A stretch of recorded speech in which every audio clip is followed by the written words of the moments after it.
쌀이 울타리에 와주셔서 고맙습니다.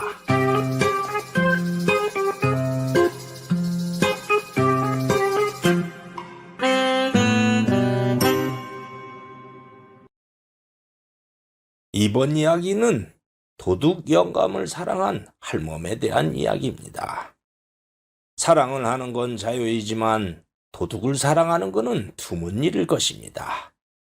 도대체 무슨 사연이 있길래 할머니가 도둑질을 하는 영감을 사랑했을까요? 그 이야기 시작하겠습니다. 옛날 암행어사 박문수가 어느 고을을 가고 있었습니다. 그런데 그 고을에 어떤 도둑이 있는데 워낙 신출귀물해서 관아에서도 잡지 못해 골치를 썩고 있다는 것이었습니다. 그래서 박문수는 이것저것을 알아봤지요. 그 결과 다음에 도둑질을 당할 가능성이 있는 집은 최부자댁이라는 확신이 들었습니다. 최부자댁은 그 고을에서 아주 큰 부자였지요. 그래서 박문수는 최부잣집에서 도둑을 잡아야겠다고 생각하고 최부잣집으로 갔습니다. 박문수는 최부자를 찾아가 슬쩍 마패를 보여주었습니다. 그러자 최부자는 깜짝 놀랐지요. 어사또 고인 일로 오셨는지요? 저희는 남에게 해를 끼친 적이 없사옵니다. 자네가 무슨 잘못을 해서 온 것이 아니네. 최부자는 박문수가 자기에게 벌을 주러 온 것이 아니라고 하자 비로소 안도의 숨을 쉬었습니다. 하오면 무슨 일로 마패를 보여준 건지요? 이 고을에 와서 여러 백성들에게 들어보니 어떤 도둑이 있어서 근심이라고 들었네. 그 도둑 말씀입니까? 맞습니다. 관아에서도 포졸들을 풀어서 몇 박 며칠 동안 밤새 온 고을에서 잡으려고 해도 어찌나 신출귀물한지 귀신처럼 사라져서 잡지 못했지요. 소인도 그 도둑 때문에 매일 노심초사하면서 걱정하고 있사옵니다. 그래서 그 도둑을 잡으려고 자네 집으로 왔네. 에? 그동안 도둑의 행적을 보고 판단해 본 결과 내일쯤 자네 집에 있는 곳간으로 도둑질을 하러 올 것이 틀림없다고 결론이 나서 이렇게 왔네. 그렇습니까? 그러니 수사에 협조를 해줘야겠네. 당연하죠. 온 고을 사람들의 근심거리를 없애주는 일인데 어찌 수사에 협조를 안 하겠습니까? 분부만 내려주십시오. 그동안 도둑은 주로 잘 사는 집의 곳간에 들어와 양식을 훔쳐간 것으로 알고 있네. 그래서 도둑이 양식을 훔쳐갈 때 흔적을 남기게 하는 방법을 생각했네. 그런 방법이 있사옵니까? 도둑은 지금까지 가만히 속에 있는 양식은 손대지 않고 가벼운 자루에 있는 것만 훔쳐갔더구만. 그것은 도둑이 가마니를 통째로 들고 갈 힘이 되지 않는 사람이라는 증거일세. 그래서 가마니보다 가벼운 자루만 들고 간 것일세. 그런 추리를 하시다니 정말 대단하십니다. 내일 밤에도 도둑은 곳간에 있는 자루만 훔쳐갈 것이 분명하네. 그러니 양식이 들어있는 자루에만 작은 구멍을 뚫어놓게. 구멍을요? 그러네. 구멍을 뚫어놓으면 도둑이 훔쳐갈 때 그 구멍 아래로 쌀이든 보리든 새어나와서 바닥에 떨어질 걸세. 그리고 아침에 그 떨어진 쌀의 흔적을 따라가면 도둑이 있는 곳이 드러날 걸세. 이야, 오사또 그거 정말 기가 막힌 묘안입니다. 당장 거행하겠습니다. 그렇게 해서 최부자는 하인을 시켜 곳간에 있는 쌀자루에 모두 작은 구멍을 뚫어놨습니다. 그리고 다음 날 아침 박문수와 최부자가 보니 정말 곳간에서부터 쌀이 흘러나와 대문 밖으로 이어져 있는 것이 발견되는 것이었습니다. 그러자 박문수는 하인을 관하로 보내 포졸들을 데려오라고 시켰고 달려온 포졸들과 함께 쌀이 떨어진 흔적을 찾아서 따라갔습니다. 그런데 흔적을 따라가 보니 그 집은 가난해서 찌그러져가는 초가집이었고 집에는 늙은 할멈과 손녀가 단둘이 가난하게 살고 있는 것이었습니다. 박문수와 포졸들은 놀랐지만 마루에 최부자의 집에서 도둑맞은 쌀자루가 있으니 물증도 확실했습니다. 마루에 도둑맞은 쌀자루가 있으니 저 할멈이 도둑인 것이 틀림없다. 할멈을 체포해라. 예, 예. 아이고, 나리. 소희는 남의 것을 도둑질한 적이 없습니다요.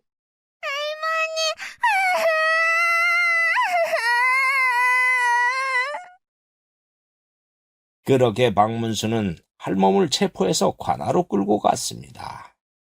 관아로 온 박문수는 어사복을 입고 할멈을 문초했고 고을 사람들은 드디어 도둑이 잡혔다고 하자 모두 관아로 와서 구경을 했습니다. 할멈은 듣거라. 고을 사람들의 물건을 도둑질한 죄를 지었으니 마땅히 그 벌을 받아야겠다. 아이고, 사또. 소희는 도둑질을 하지 않았습니다. 어떤 모르는 사람이 밤마다 양식을 마루에 갖다 놓아서 그냥 먹었을 뿐입니다요. 뭐야? 그런 말도 안 되는 소리로 반성을 하지 않다니 포도청으로 끌려가야겠구나. 포도청으로 가면 죽음을 면치 못하게 되니 할멈은 울며 하소연을 했습니다. 아이고, 사또, 살려주십시오. 그런데 그때 구경을 하던 사람들 중에 어떤 노인이 튀어나오더니 엎드려서 이렇게 말을 하는 것이었습니다. 아이고, 사또, 소인이 도둑질을 했습니다. 소인이 범인이 오니 저 할멈을 풀어주고 소인을 벌해주십시오. 뭐야? 영감이 범인이라고? 아니, 영감이 범인이라고요? 모두들 놀라는데 노인은 그동안의 이야기를 하는 것이었습니다. 노인은 10년 전에 마누라가 세상을 떠난 후에 홀로 살며 도자기를 굽던 도공이었습니다. 어느 날 고을에 이진사가 백자를 만들라고 해서 정성을 들여서 백자를 만들어 이진사에게 드렸습니다. 헌데 이진사는 도자기 값을 주기는커녕 먼지가 껴있다고 트집을 잡는 것이었습니다. 백자를 한양으로 상납해야 하는데 네가 백자를 잘못 만들어서 상납한다는 약속을 지키지 못하게 됐다. 그래서 오히려 내가 손해를 보게 되었으니 너희 집과 재산을 다 내놓아라. 에? 아이고, 진사 나으리, 그런 법이 어디 있습니까요? 그렇게 해서 노인은 도자기를 만드는 도요지와 살고 있던 집을 빼앗겨 버렸습니다. 그렇게 되어서 먹고 살 길이 없어져가지고 도둑질을 했습니다. 그리고 어느 날 밤 어떤 집에 양식을 훔쳐서 어깨에 지고 가다가 저 할멈이 사는 집을 지나가는데 어린 여자애가 배고파서 우는 소리가 들려왔습니다.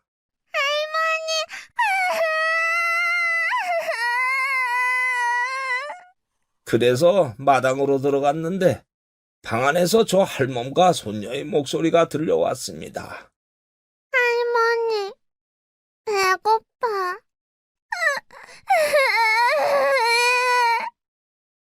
아이고, 보리쌀도 떨어진 지 벌써 보름이 되어가니 너 먹일 게 하나도 없구나. 너의 부모가 작년 장마 때 홍수에 휩쓸려 가서 죽지 않았어도 굶지 않을 텐데. 아이고, 불쌍한 내 손녀. 아이고. 그렇게 둘이 울먹이는 소리를 듣고 보니 도저히 그냥 나올 수가 없었습니다요. 그래서 짊어지고 있던 쌀자루를 마루에 설쩍 놓고 왔습니다. 그리고 다음 날 낮에 가서 담장 너머로 이렇게 몰래 보니까 할멈이 제가 준 쌀로 밥을 해서 손녀랑 맛있게 먹으며 너무나 행복해하는 것이었습니다. 그래서 소인의 마음도 왠지 흐뭇해져서 다음부터 가끔 몰래 양식을 갖다 주었습니다. 그러니 소인이 범인이옵니다. 소인을 체포하고 할멈을 풀어주십시오, 사또. 명감의 하소연을 듣던 할멈은 그동안 양식을 줬던 사람이 영감이었다는 것에 깜짝 놀랐습니다. 거기에다가 자기를 살리려고 자수를 해서 죽음을 각오하는 영감에게 그만 감동의 눈물이 흘러나오는 것이었습니다. 영감! 그러지 마세요. 그동안 먹게 해준 것만도 고마운데 왜 저를 살리고 죽으려고 하세요? 어사또 소인이 훔쳤습니다요. 소인을 벌해주세요. 할멈, 그러지 말아요. 할멈에게는 손녀가 있잖수. 나야 홀몸이니 죽어도 괜찮지만 할멈은 살아야 손녀를 보살피지요. 아이고, 영감.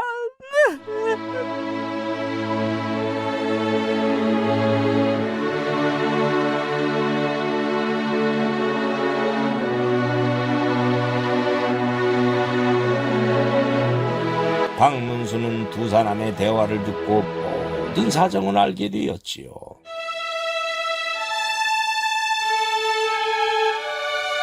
그래서 그런지 눈시울이 뜨거워지는 것이었습니다.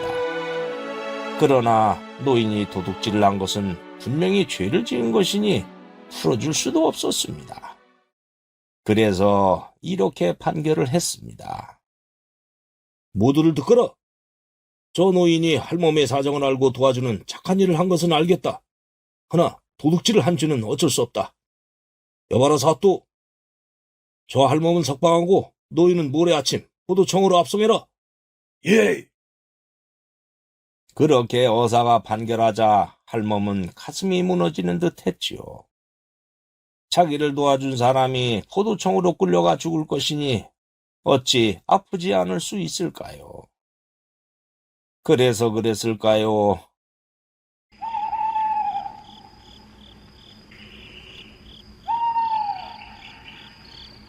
그날 밤 할멈이 보자기에 먹을 것을 싸서 감옥에 갇혀있는 노인을 찾아왔습니다.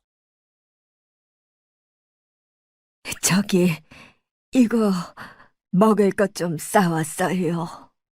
아니 할멈, 여기 오면 위험해요. 위험하면 얼마나 위험하겠어요. 나를 위해서 영감이 죽음을 각오한 것보다 위험하겠어요? 죄수에겐 하루에 죽 한 끼만 준다는데 얼마나 허기지겠어요. 어서 이거 드세요. 영감이 준 찹쌀로 만든 인절미예요. 그리고 이 막걸리는 저 간수에게 좀 나눠주고 갖고 온 거예요. 어여 드세요. 그때 간수가 바깥쪽의 눈치를 보며 말하는 것이었습니다. 에이 할머니, 그 막걸리는 얼른 먹여요. 들키면 나 잘려요. 그러자 노인은 이틀을 굶다시피 해서 너무 배가 고팠던지라 떡하고 전 그리고 막걸리를 순식간에 먹었지요. 그리고 배가 부르니 겨우 세상이 제대로 보이는 것 같았습니다. 이제 좀 배가 부르네. 할멈 고마워요. 헌데 다른 집도 어려운 집이 있을 텐데 왜 저에게 여러 번 양식을 갖다 주었어요? 할멈 사정을 알고 보니 그냥 모른 척하기가 좀 그래서 그랬어. 나도 밤마다 양식을 주는 사람이 누군지 궁금했어요. 그런데 감쪽같이 사라져서 알 수가 없었지요. 헌데 이렇게 알게 되네요. 할머니가 그렇게 말하자 노인은 망설이더니 이렇게 말하는 것이었습니다. 다른 어려운 사람들에게도 주긴 줬지만은 한 번씩만 줬지요. 헌데 할멈에게는 여러 번 갖다 준 이유가 있었어요.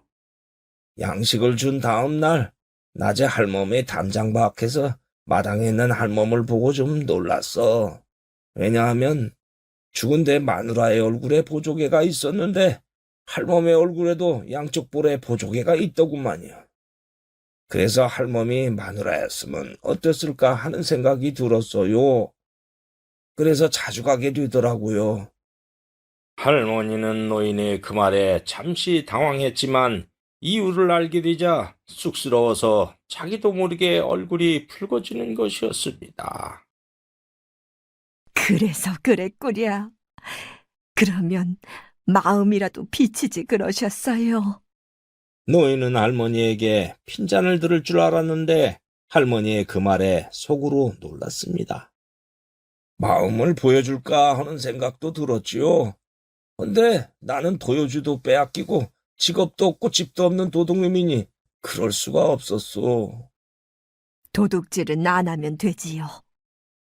그리고 직업이 없으면 어때요? 마음만 맞으면 서로 위하며 알콩달콩 사는 게 행복이지요.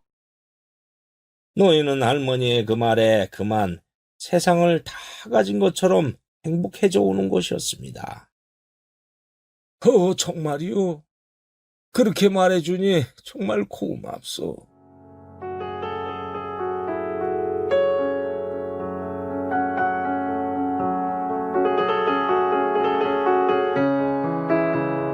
근데 그러면 뭐해요?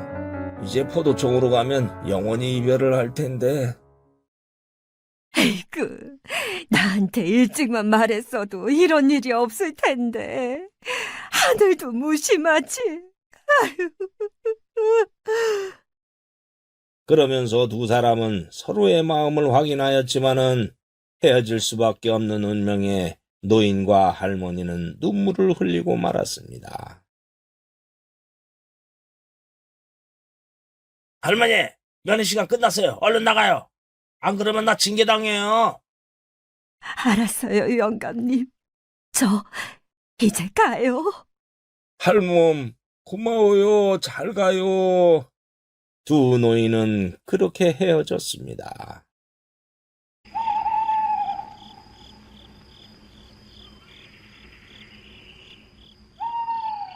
그리고 다음 날 밤 할머니가 이번에는 솜으로 누빈 옷을 들고 와서 노인에게 줬습니다. 저기 이거 받아요. 에이? 이게 뭐요? 한양까지 끌려가면 한 달이나 걸릴 텐데 밤에 얼마나 춥겠어요. 그래서 솜으로 누빈 옷을 만들어 봤어요. 노인은 그 솜옷을 받고 가정의 따뜻함이 몰려와 그만 또 눈물이 적셔져 오는 것이었습니다.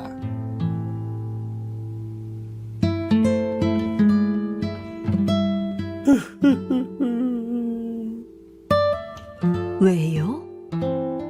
죽은 마누라 생각이 또 나서 그래요. 마누라도 생전에 추운 겨울이 오면 이런 속옷을 해주었죠.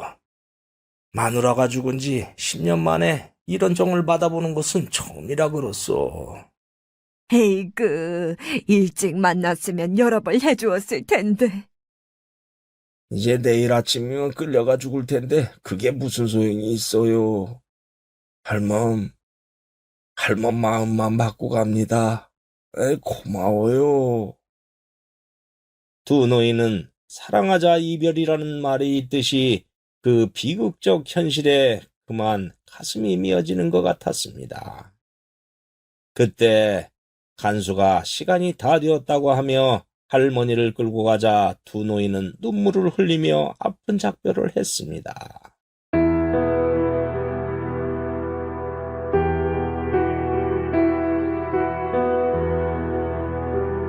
영감!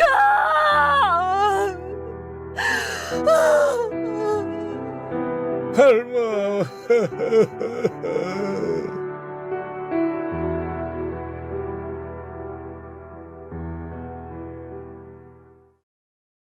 그런데 감옥의 뒤쪽에 있는 창문 밖에서 두 노인의 대화를 듣고 있던 사람이 있었으니 박문수였습니다. 아침에 포도청으로 압송할 준비가 되어 있는지 점검을 하고 있는데 농부 몇 사람이 관하로 찾아와 노인에 대해서 청원을 하는 것이었습니다. 농부들은 말 그대로 찢어지게 가난했는데 자기들 집에도 누군가 양식을 놓고 간 적이 있었다고 했습니다. 그리고 그 사람이 바로 노인이 틀림없으니 제발 선처해달라고 하는 것이었습니다. 그래서 박문수는 노인에 대해서 더 살펴봐야 되겠다는 생각이 들었지요. 그래서 할머니가 노인에게 면회를 왔다는 보고를 듣고 감옥 밖에서 대화를 들어봤던 것이지요. 박문수는 두 노인이 아프게 이별하는 대화를 듣고 만감이 교차했습니다. 그래서 다음 날 아침 박문수는 노인을 관아마당으로 불러와 다음과 같이 판결했습니다. 할머니도 고을 사람들도 모두 와서 봤지요. 모두들 듣거라.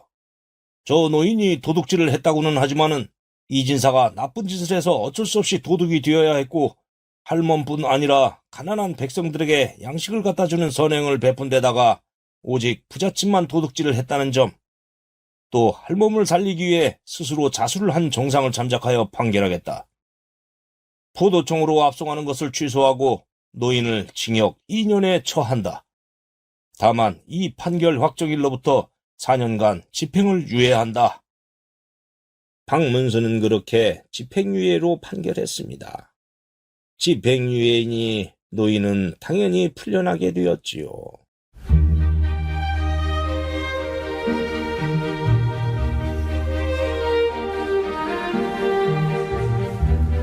노인과 할머니는 서로 보며 기쁨의 눈물을 흘렸습니다. 영감님, 이제 살았어요. 할멈.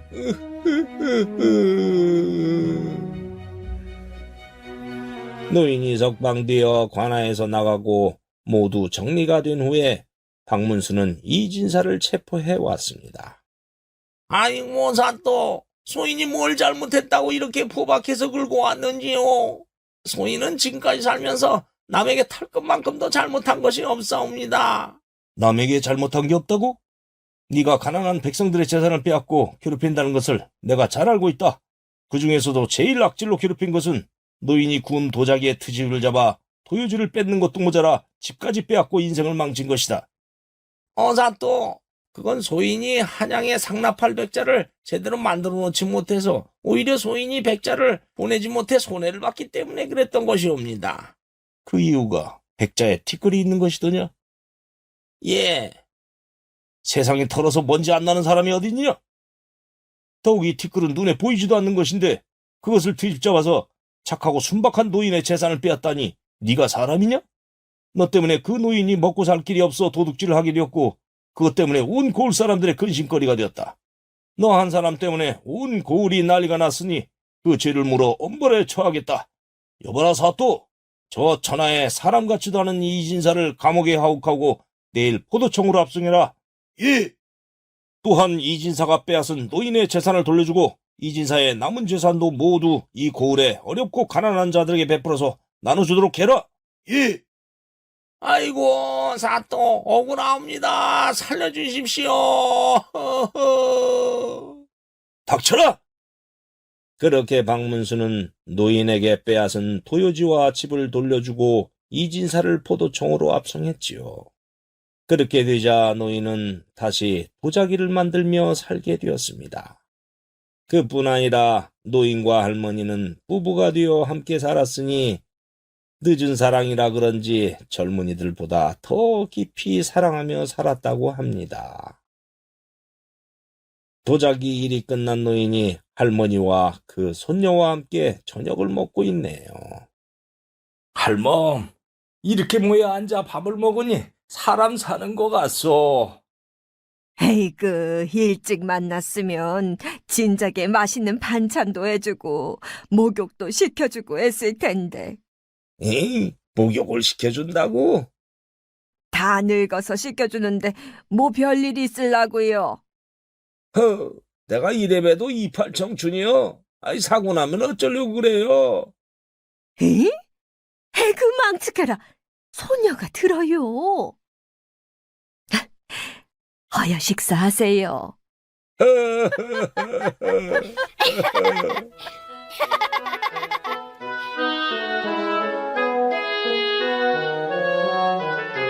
그렇게 노인은 할머니와 함께 손녀를 키우며 행복하게 살았다고 합니다. 살다 보면 이런 일 저런 일 별일도 다 있지요. 그러나 그런 와중에도 선행을 베풀다 보면은 그렇게 또 아름다운 인연이 되기도 하나 봅니다.